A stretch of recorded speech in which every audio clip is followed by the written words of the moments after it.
Olá, queridos e queridas, tudo bem? Sou o professor Robson de Química. Vamos para mais um assunto. E esse assunto de hoje vai ser as ligações químicas, né? Então, por que os elementos se ligam? Né? Por que eles precisam estar ligados com outros para existirem, vamos dizer assim? Então, nós percebemos que alguns elementos na tabela periódica eles eram encontrados isolados na natureza. Por que isso? Qual é a característica que ele tem que ele consegue ficar sozinho, né? Sem estar combinado com ninguém? Verificou-se que esses elementos eles apresentavam 8 elétrons na última camada, ou na camada de valência. Ou um deles apresentava 2 elétrons na camada de valência. Tá? Então, por isso, os outros elementos buscam, né, se tornar igual a um gás nobre, ou seja, aqueles que têm estabilidade na última camada e conseguir, sim, ficar estável combinando com os outros elementos. Então, se dois elementos combinarem entre si, dizemos que já houve aí uma ligação química, né? Então, para que essa ligação química aconteça, nós vamos ter que prestar atenção nos elétrons mais externos dessa distribuição, que são os elétrons da camada de valência. Então, esses elétrons são responsáveis pelas ligações químicas.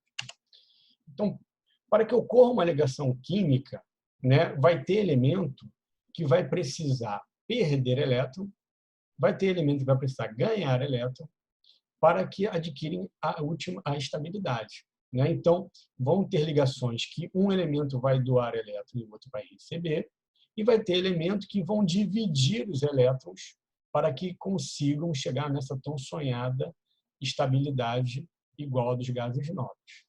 Então, nós temos aqui um exemplo, o sódio. Ele é da família 1A, logo ele tem um elétron na sua camada de valência. O cloro, ele já é da família 7A, tem 7 elétrons na camada de valência. Nós vamos fazer uma regrinha que os elementos que têm 1, 2 ou 3 elétrons na camada de valência, eles vão precisar perder esses elétrons para adquirirem a estabilidade. Enquanto os elementos que têm 5, 6 ou 7 vão precisar ganhar elétrons para adquirir a estabilidade. Normalmente, os elementos que têm 4 vão fazer uma ligação de compartilhamento, que é a ligação covalente. Mas vamos lá. Então, aqui o sódio, que tem um elétron, ele vai doar esse elétron para o cloro. Então, o sódio perdeu o elétron e o cloro ganhou um elétron, adquirindo, assim, a estabilidade. Nós temos um outro exemplo aqui, onde o hidrogênio, um átomo de hidrogênio tem um elétron só. Então, está sendo demonstrado aqui cada átomo de hidrogênio com um. Eles não são estáveis assim. Né? O mais próximo para se tornar estável é o hélio. O hélio é um gás nobre que tem 2 elétrons, né, na camada de valência. Então, o hidrogênio busca ser igual ao hélio. Então, o que ele vai fazer? Ele vai juntar ali, vai compartilhar o elétron dele com o hidrogênio. Nós vamos aprender, né, vamos trabalhar com essa parte de compartilhamento e ligação covalente numa outra aula. Então, os átomos de hidrogênio compartilham elétrons. O primeiro sódio perdeu e o cloro ganhou, e no outra ligação os átomos compartilharam seus elétrons. Então, como eu falei, né, na maioria das ligações, eles vão obter a configuração, vão tentar obter a ligação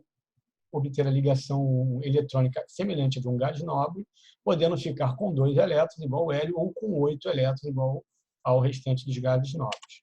Então, esta ideia foi proposta por Lewis, Cossell e Lewis, e ficou conhecida como teoria do octeto. Essa teoria do octeto é justamente o que a gente tem conversado aqui, né, de adquirir 2 ou 8 elétrons para a camada de valência. Então, um átomo que satisfaz a teoria do octeto é estável, né, como a gente falou, e é aplicada principalmente aos elementos do grupo A, que são os elementos representativos.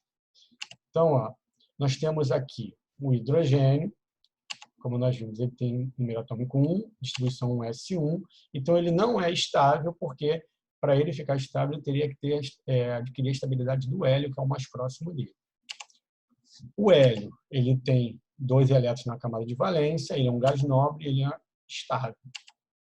Já o flúor, a distribuição dele no último nível aqui, ó, é o segundo, No segundo, eu tenho 2 mais 5, 7 elétrons. Ele não é estável com 7 elétrons no último nível.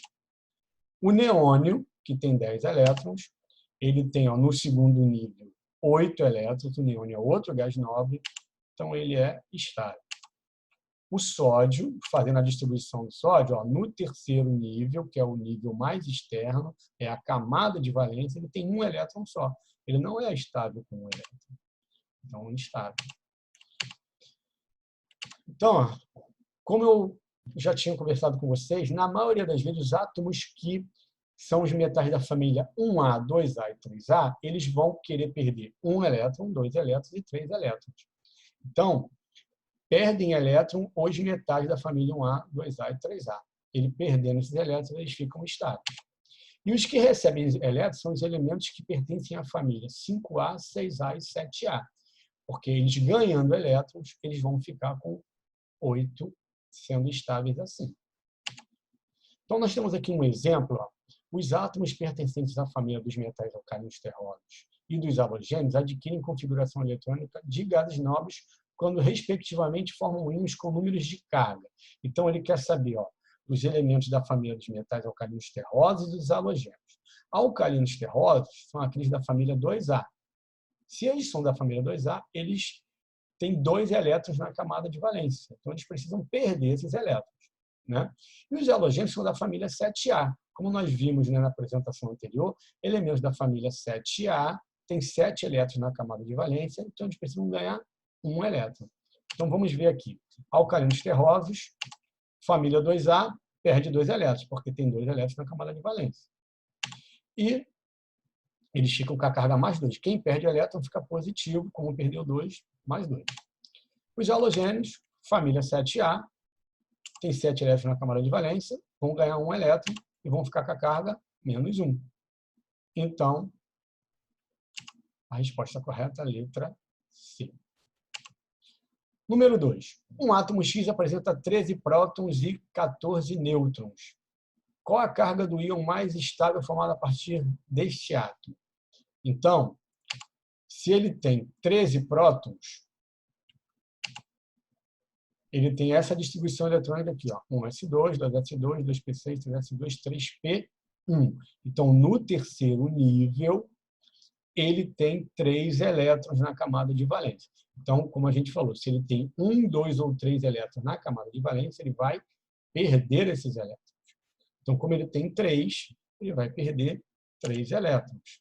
Então, ó, última camada é 3 elétrons, ele perde esses 3 elétrons e se transforma num íon mais 3.